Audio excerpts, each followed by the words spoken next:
하나님께서 예레미야에게 가뭄에 대하여 예언을 주시는 말씀이에요. 1절에 가뭄에 대하여. 가뭄은 좋은 예언이 아니죠. 듣고 싶은 예언이 아닙니다. 하나님의 말씀은 우리가 듣고 싶은 말씀도 있지만 참 듣기에 거북한 말씀이 있죠. 가뭄이 닥칠 것이다. 2절부터 6절까지는 이 가뭄이 얼마나 심한 가뭄인지, 지금 유럽에 전쟁이 일어나가지고 겨울이 지금 닥쳐오는데 가스가 부족한 거예요.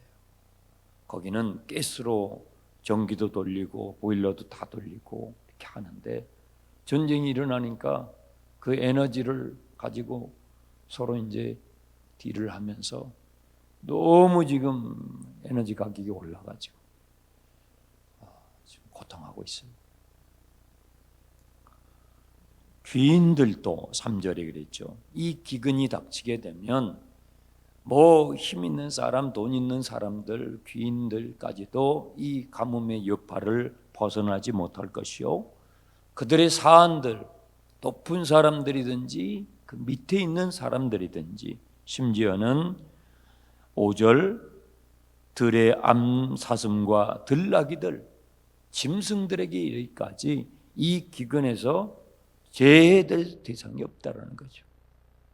다 이 기근의 여파 가운데서 고통을 겪게 될 것이라는 거예요. 사람이 아담과 하와가 죄를 지었어요. 그러니까 어때요? 사람만 그 죄의 여파를 겪나요? 그렇지 않아요. 땅도 가시덤불이 나고 엉겅퀴가 나고, 이게 죄를 짓지 말아야 되는 거예요. 죄를 짓게 되면 그 죄의 여파가 그 당사자에게만 오지 않아요.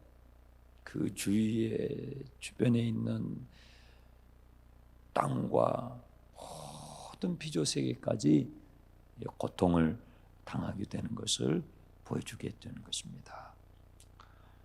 예레미야는 이 하나님의 말씀을 들으면서 중보 기도를 하는데요, 7절부터 9절까지가 예레미야의 기도예요. 하나님의 말씀을 받고 또 기도하고, 어떻게 기도합니까? 7절, 여호와여, 우리의 죄악이 우리에게 대하여 증언할지라도. 예, 맞습니다. 우리가 죄인입니다. 우리가 마땅히 벌을 받아야 합니다. 우리의 죄가 정말 중합니다. 하지만 주는 주의 이름을 위하여 일하소서. 주님의 이름을 위하여 긍휼을 베풀어 달라고, 은혜를 베풀어 달라고. 이스라엘의 소망이요, 이스라엘의 희망이요. 하나님은 우리의 희망이시지 않습니까? 하나님이 우리를 버리시면 어떻게 합니까? 9절, 어찌하여 놀란 자 같이, 구원하지 못하는 용사 같이. 하나님이 마치 힘이 없어서 우리를 구원하지 못하는 것처럼 느껴지는 거예요. 여호와여, 주는 그래도 우리 가운데 계시니. 하나님은 그래도 우리 가운데 계시지 않습니까? 우리는 주의 이름으로 일컬음을 받는 주님의 백성이지 않습니까? 우리를 버리지 말아주소서. 참 눈물겨운 기도를 하는 거예요. 이번 주일이 흩어지는 목장 예배입니다. 여러분들이 목장에 태신자로 품은 분들을 꼭 초청해 주셨으면 좋겠어요. 이런 기회를 여러분들이 잘 활용해서 영혼을 향하여 눈물겨운 기도를 드리는 이 예레미야를 보세요. 하나님, 맞습니다. 마땅합니다. 그 사람 하나님의 은총을 받을 자격이 없죠. 그런데 이 예레미야는 중보 기도를 할 때 우리라는 표현을 써요. 우리라는 표현은 뭐예요? 나하고 그 대상을 동일시하는 거예요. 나를 배제하는 게 아니에요. 중보의 기도는 내가 기도하는, 내가 품고 있는 그 태신자하고 나하고 따로 떼는 게 아니에요. 나하고 사람을 동일시하면서 기도하는 거예요. 바로 예수님의 기도죠. 예수님이 우리를 위하여 기도하실 때에 우리의 죄와 허물을 짊어지시고 십자가에서 우리의 죄를 동일시하며 하나님 앞에 나아가는 게 그 중보 기도예요. 우리가 태신자를 품고 기도할 때에 그 사람은 완전히 죄인이고 나는 의인이고 따로따로 취급하는 게 아니에요. 내가 기도하는 그 대상은 기도를 안 하잖아요.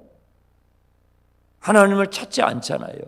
내가 그 영혼을 가지고 그 영혼을 품고 주님 앞에 나가는 거잖아요. 그래서 우리라고 말하는 거예요. 나하고 그 대상을 떼지 않는 거예요.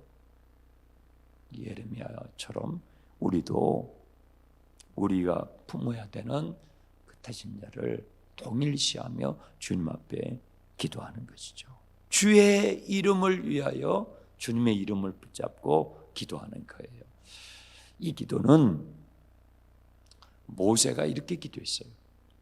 주의 이름을 붙잡고 기도했던 대표적인 사람이 모세예요. 모세가 애굽에서 이스라엘 백성들을 빼냈잖아요. 그리고 이제 광야에서 지나서 시내산에 가서 하나님과 언약을 맺었죠. 하나님은 우리의 하나님 되시고 우리는 하나님의 백성이 되겠습니다 하고 약속을 하고 그 약속의 징표인 언약의 판이죠. 십계명을 받기 위해서 40일 동안 산 정상에 올라가서 하나님과 앞에서 머무르고 있는데 그때를 참지 못해가지고 이 애굽의 근성을 참지 못해가지고 산 밑에 있는 사람들이 금송아지를 만들어요. 아무래도 모세가 안 내려올 것 같습니다. 이게 무슨 병고가 생긴 거 아는지 모르겠습니다 하면서 이 아론을 유혹해가지고 눈에 보이는 형상을 만들지 말라고, 하나님은 그 형상으로 담을 수 없는 분이시라고 그렇게 가르쳐 줬는데도 그냥 애굽에서 본 대로 금송아지를 형상으로 만들어가지고 이것이 하나님이라 하면서 막 우상을 숭배하는, 하나님이 경노하신 거예요. 하나님의 분노를 모세가 십계명을 돌판을 가지고 내려와서 땅바닥에 내리치면서 하나님의 분노를 표현하죠. 하나님께서 그 이스라엘 백성들을 멸하시고 모세의 너를 통해서 내가 새로운 민족을 일으키겠다 하실 때에 그때 모세가 하나님 앞에 엎드려서 기도하기를 주님의 이름을 붙잡고 기도해요. 이 백성은 주님의 백성입니다. 주님의 이름으로 구원하신 주님의 백성이고 주님의 백성으로 삼으신 언약을 맺으신 주님의 백성인데 여기서 이 백성들을 멸하시면 주님의 이름이 어떻게 되겠습니까? 주님의 이름도 땅바닥에 떨어지지 않겠습니까? 주님의 이름을 붙잡고 모세가 중보를 해요. 차라리 내 이름을 생명책에서 제하시더라도 은혜를 베풀어 달라고. 모세가 기도하죠. 하나님께서 뜻을 바꾸셔요. 주님의 이름을 붙잡고 기도합니다. 여러분도 여러분의 이름이 있지요. 여러분도 여러분의 이름이 소중하죠. 누군가가 여러분을 떠올릴 때에 여러분의 얼굴과 함께 여러분의 이름을 떠올리죠. 그렇죠? 그래서 여러분의 존재, 여러분의 정체는 여러분의 이름과 연결이 돼 있어요. 하나님의 하나님 되심, 하나님의 정체는 하나님의 이름과 연결이 돼 있어요. 그래서 모세가 하나님께 물어요. 하나님의 이름이 무엇입니까? 하나님의 이름이 무엇입니까? 이 하나님이라는 이 표현은 모든 사람들이 신, 절대자라고 부르는 일반적인 명칭이에요. 이것은 모든 민족, 모든 사람들이 신의 개념이 있어요. 초월자의 개념이 있잖아요. 그 일반적으로 부르는 신 명칭을 하나님이라고 하죠. 우리나라 말로는 하나님이라고 번역을 했죠. 그런데 그 하나님의 이름이 있다고요. 이름이. 사람은, 인간은 다 일반 명칭인데 암흑에 여러분 이름이 있잖아요. 마찬가지로 하나님의 이름이 있어요. 그 이름을 모세가 물었어요. 하나님께서 하나님의 이름을 가르쳐 주셔요. 나는 스스로 있는 자니라. 야훼 아쉐르 야훼. 거기서 여호와라는 이 명칭이 나온 거예요. 나는 스스로 있는 자다. 한국말로 더 정확하게 원어를 살려서 번역하면 나는 나야. 무슨 말이냐면 우리는요 다 뭐뭐 때문에 시작을 했어요. 우리는 시작이 있는. 근데 하나님은 시작이 없어요. 우리는 시작한 시점이 있잖아요. 몇 년, 몇 월, 며칠, 그렇죠? 여러분 생일, 태어난 날, 그렇죠? 여러분 시작한 날이 있어요. 하나님은 시작이 없어요. 스스로 계신 분이에요. 이 이름은 영원한 나의 호칭이니라. 그 말이 뭐예요? 하나님은 영원한 현재예요. 하나님은 모든 존재의 시작이에요.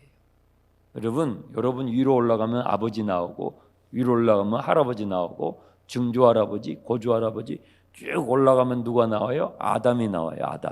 아담과 하하가 나와요.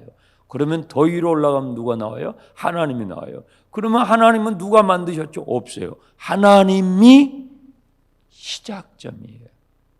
하나님은 시작이 없는 모든 시작의 시작이세요.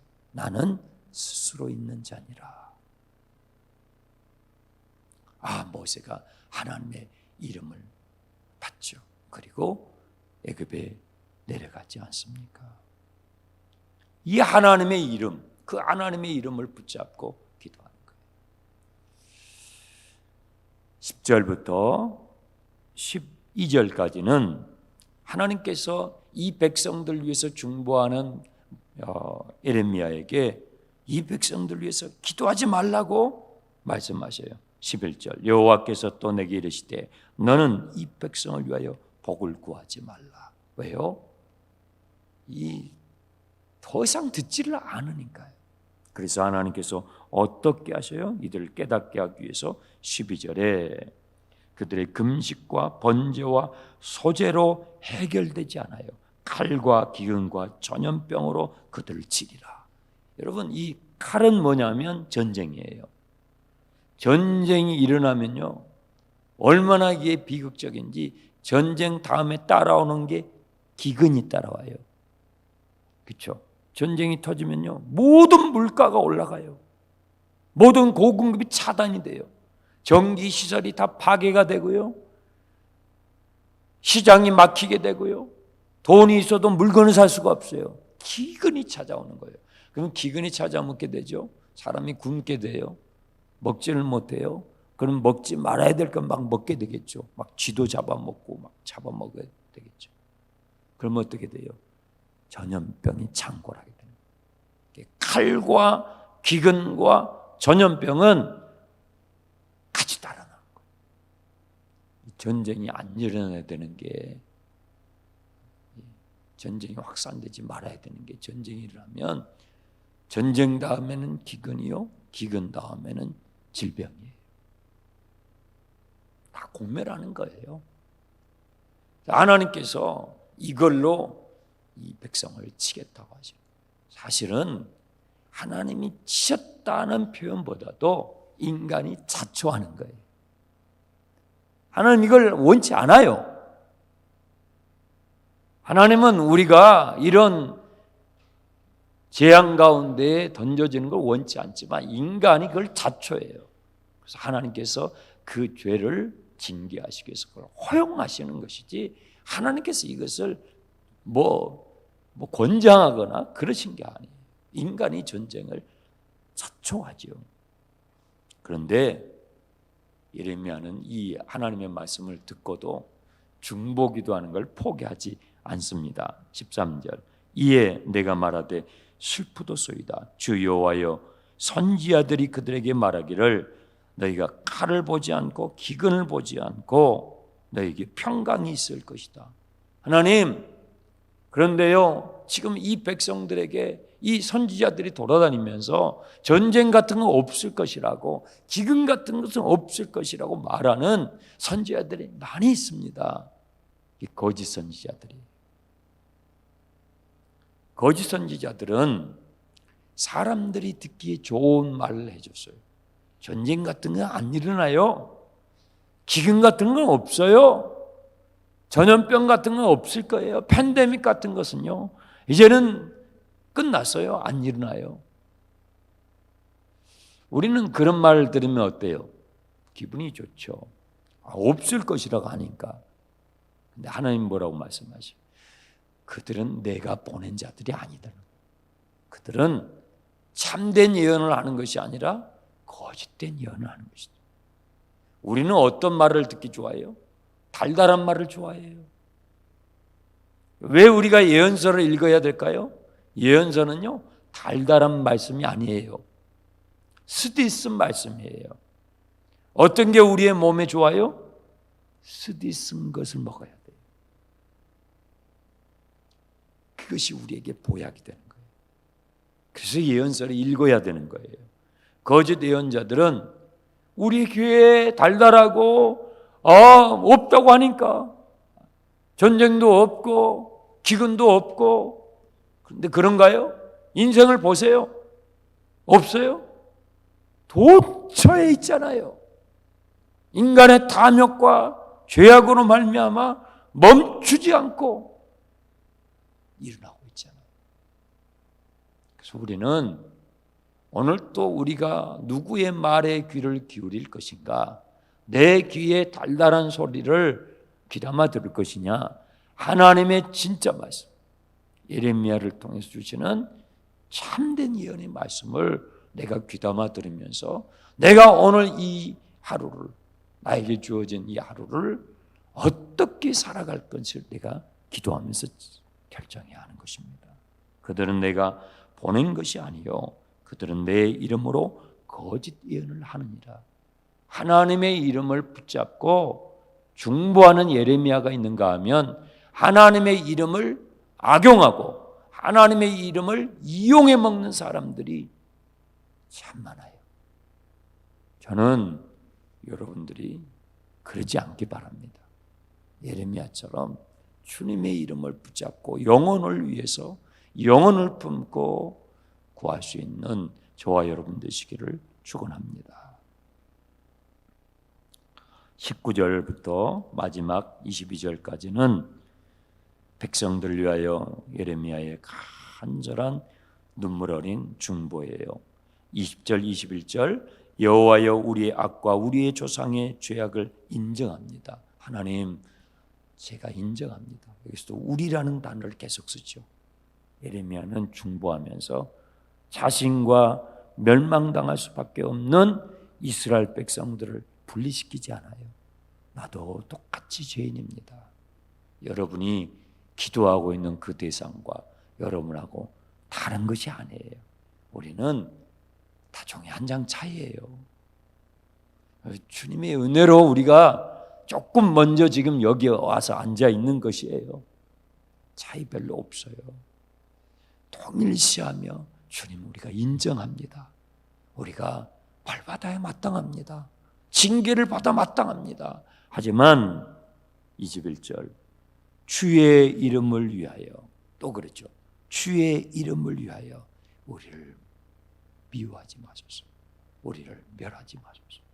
우리는 주님의 이름으로 일컬음을 받는 주님의 백성입니다. 부모가 자식을 버리지 못해요. 왜요? 내 핏줄이잖아요. 내 이름과 연결돼 있잖아요. 내 명예와 연결돼 있잖아요. 내 자식이잖아요. 그러니까 못 버리는 거예요. 예레미야는 그것을 아는 거예요. 중보자의 기도는 바로 그것입니다. 하나님의 마음을 아는 것이죠. 하나님께서 야, 기도하지 마라. 그 영혼을 위해서 기도하지 말라. 근데 진짜 하지 말라는 거예요? 아니에요. 하나님의 진짜 마음을 예레미야는 알기 때문에 끝까지 주님의 이름을 붙잡고 기도하는 것입니다. 이번 주일에 흩어지는 목장 예배 가운데 여러분의 태신자를 초청하시기 바랍니다. 우리 기도 카드 있겠습니다.